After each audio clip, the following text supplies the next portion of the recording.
पुण्यों का मोल। एक गांव में एक धनी सेठ रहता था। उसके पास अपार संपत्ति धन दौलत थी। वह ईश्वर में अत्यंत विश्वास रखता था। वह दान पुण्य हवन इत्यादि अपनी श्रद्धा से करता था। उसकी यह दरियादिली देखकर गांव के कुछ लोग उससे जलते थे। समय के साथ साथ उसका दान पुण्य बढ़ता गया, परंतु उसकी संपत्ति घटती गई। समय बीतते बीतते एक स्थिति ऐसी आई कि सेठ पर कुछ न बचा। जो व्यक्ति गांव में सेठ के नाम से जाना जाता था, अब वह सेठ न रहकर एक निर्धन व्यक्ति बन गया।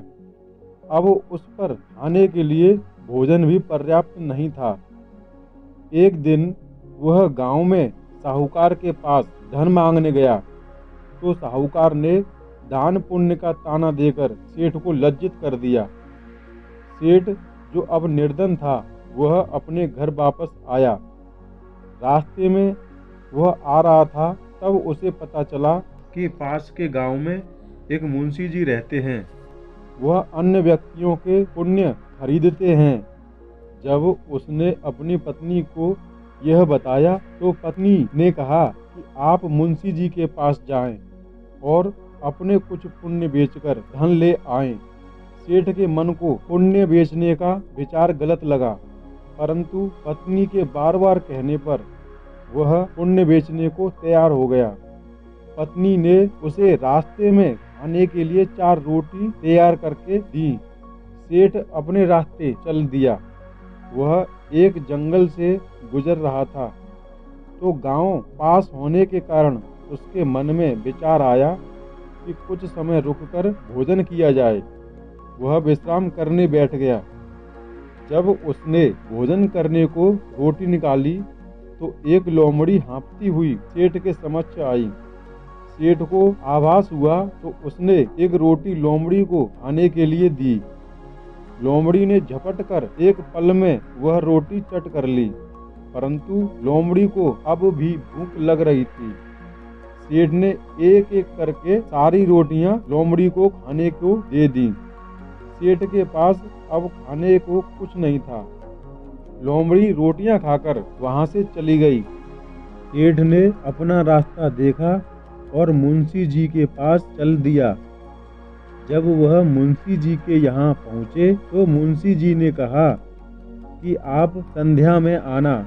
मुंशी जी अपने घर पहुँचे, तो उन्होंने अपनी पत्नी से कहा कि आज एक व्यक्ति अपने पुण्य बेचने आया, तो मैं उसका कौन सा पुण्य खरीदूं। मुंशी जी की पत्नी आध्यात्मिक थी और मन के भावों को पढ़ना जानती थी। पत्नी ने मुंशी जी से कहा कि उसका आज का पुण्य खरीदना, जो पुण्य उसने लोमड़ी को अपना भोजन खिलाकर पाया। शाम को जब सेठ अपना पुण्य बेचने आया, तो मुंशी जी ने कहा कि मुझे तुम्हारा वह पुण्य चाहिए जो आज तुमने कमाया है। सेठ ने कहा, वह कोई पुण्य नहीं है। मुझे जो सही लगा मैंने किया। किसी को भोजन कराना पुण्य नहीं, आस्था है। मुंशी जी ने कहा कि मुझे वही पुण्य चाहिए। सेठ ने यह पुण्य बेचने से मना कर दिया और अपने घर को चल दिया। रास्ते में उसने सोचा कि वह अपनी पत्नी से क्या कहेगा कि वह पुण्य बेचकर नहीं आया। उसकी पत्नी क्या सोचेगी। यह सोचते सोचते वह अपने घर आया।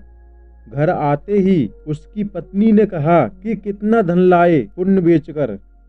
सेठ ने रास्ते में कुछ पत्थर एक पोटली में रखकर अपने पास रख लिए थे।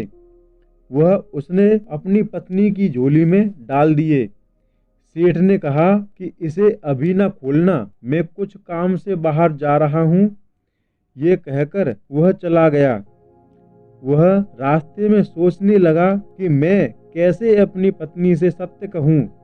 अपने धैर्य से मन बनाकर सत्य कहने का सोचा।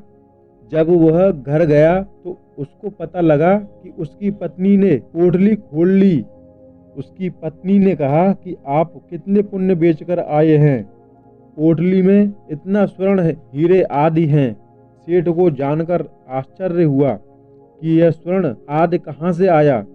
उसने पत्नी को सारी बात बताई कि कैसे उसने लोमड़ी को भोजन कराया और कैसे उसने पुण्य बेचने से मना किया। सेठ को मालूम हुआ कि पुण्य का मोल अपार है, इसका मोल किसी धन के द्वारा खरीदा नहीं जा सकता। सेठ ने उन हीरे स्वर्ण आदि से व्यापार शुरू किया और अब वह निर्धन व्यक्ति फिर से सेठ हो गया। अर्थात पुण्य जीवन में अनमोल है, जो कमाया जा सकता है, खरीदा नहीं जा सकता।